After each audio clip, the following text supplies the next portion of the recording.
What's up? Today we have a super cool kind of meme deck.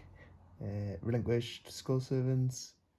Pretty weird deck to play, but can actually rack up some wins against like the top decks. Obviously, it's not going to be ultra competitive or anywhere near that, but it is really fun, and I would actually recommend you try it out because it's surprisingly okay. Surprisingly not bad. So yeah, we've got triple relinquished, obviously namesake of the deck. What this guy does is similar to Thousand Eyes Restrict, except your opponent's monsters can attack. It just gets rid of the equipped monster when it would be destroyed by battle, and your opponent takes any battle damage that you would take. I think they also take it, so I think you both take it. Yeah, I believe that works if you crash into something as well, so you can sneak some wins that way, I do believe. Uh, Through the field spell, not the field spell, the ritual spell, to bring out the big boy. You've got triple King of the Skull Servants. This guy, really, really cool card. It gets 1,000 attack for each King of the Skull Servant or Skull Servant in your deck, so it can get up to 5k normal summon. It's not very likely that you do that. It's usually either 2 or 3, which is still not bad. A 2k beater isn't the worst in goat, and a 3k beater normal summon is really, really good. You've got this happy little chap. Always love seeing this guy. Actually, not bad in this deck because of cards that we'll get to soon. So we've got triple Pyramid Turtle. We're playing zombies. We're going to max out on this. Really, really cool card. Big, beefy 1400 defense. Brings out stuff in attack or defense position. And yeah, really good. Unfortunately, not a light or a dark, but we shall forgive him. We've got the targets. So we've got Spirit Reaper. Always a great target for Pyramid Turtle because it's offensive and defensive. So if you know you're going to make a big push next turn, you know you've got like back row removal plus like BLS maybe, and you want to just secure the win, you can go for this with your Pyramid Turtle, make a big push, knock a card out of the hand, and reduce the chances of your opponent having the out. You've got the other Pyramid Turtle target, so you've got Vampire Lord. You make this when your opponent's got back row and you don't have destruction. What this guy does is when he's destroyed by an opponent's card effect, he comes back during your standby phase. So yeah, really safe play if your opponent's got lots of back row. Does suck going against Phoenix Wing Windblast because it sets you back so much. But if your opponent's got Mirror Force, Torrential, Sakaretsu's, they're gonna have a bad time. You've got Rio Koki. The only reason you play this is because it's 2/4 and it beats over Chaos Sorcerer pretty much. It does have an effect, so it can actually get over BLS. What's its effect? If a monster that battles with this monster is a warrior or spellcaster, destroy it at the end of the damage step. So yeah, not a bad effect at all. We have Emissary of the Afterlife. What this card does is it's a big 1600 beater that floats, not even by battle destruction, but by any means, which is great for your ritual players, because if you tribute this from the field with your Relinquished field spell to bring out Relinquished, you can get a search for your Skull Servant.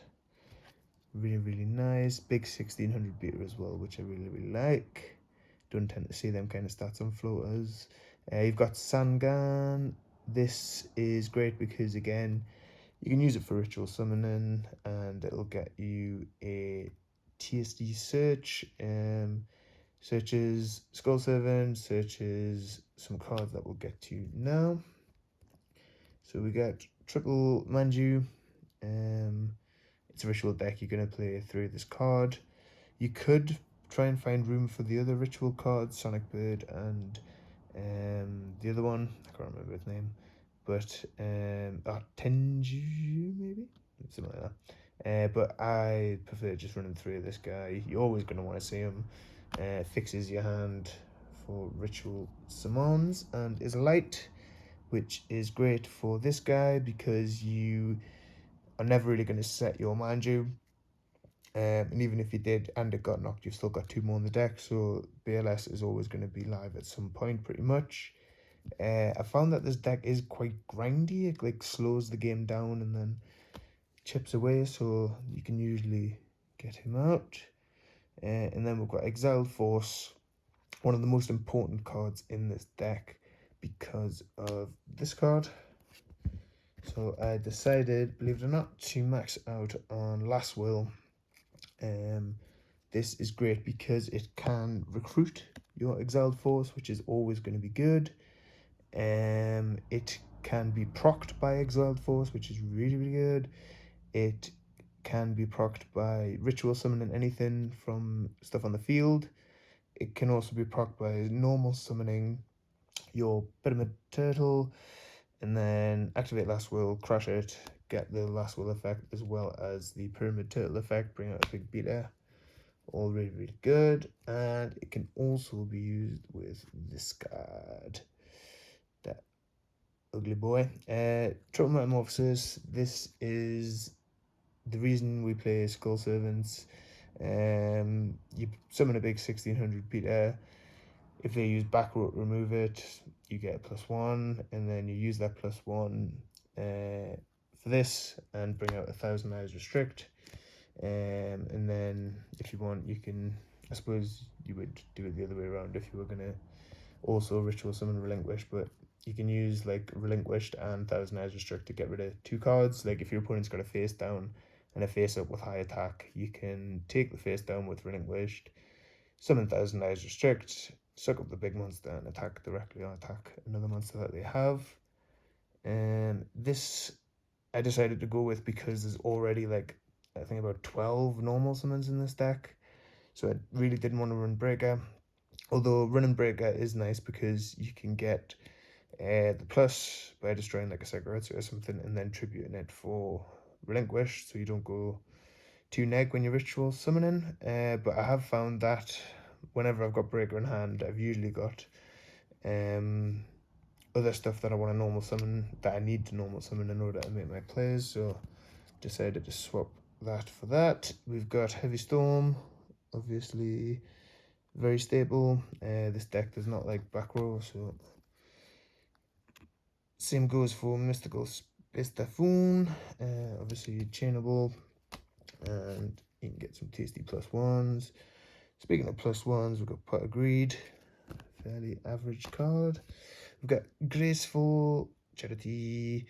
I don't think there's any way to go plus off this in this deck apart from like maybe Summon a Manju, I suppose, but that just gets you plus anyway. But yeah, this is vital in this deck because it dumps Skull Servants into the grave for big King of the Skull Servant players, and just obviously consistency is stable in every deck. You got Snatch Steel. You can use this to tribute your opponent's shit. Speaking of that, you can try and make room for like Soul Exchange, Brain Control.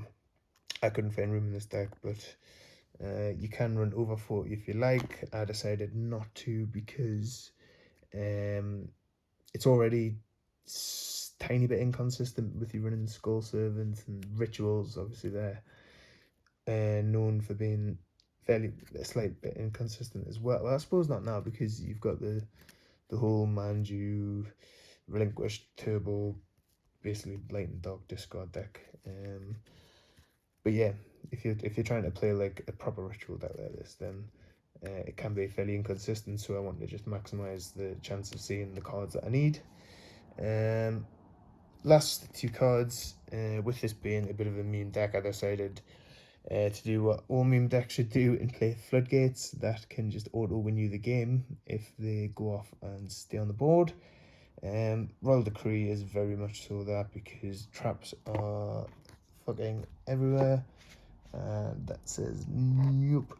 I was also running Jinzo at one point because I had like a scapegoat thing going on, so you could scapegoat Metamorphosis Jinzo, classic little combo. But I decided to go with the zombie tributes instead, and I didn't want to run 3 tributes because that seemed a bit excessive. But you could go down that route and go with soul exchanges and or brain controls. There's a lot of avenues you can take with this deck. I just decided to try and keep it fairly simple because it's already excuse me, mashing together. But shit, you've got the fusions, Thousand Eyes Restrict being the most important, and then just a bunch of others you can run. I don't think you can make this. Yeah, you can make these guys. Dark Bolt with Terrible, Fiend's Club Dragon. Can't make this. Very essentially, you can make that. Dark Blade, the Dragon Knight, you can. Reaper of the Nightmare, you can. Something to note as well, just with this guy being a zombie, it reminders you can also run Book of Life.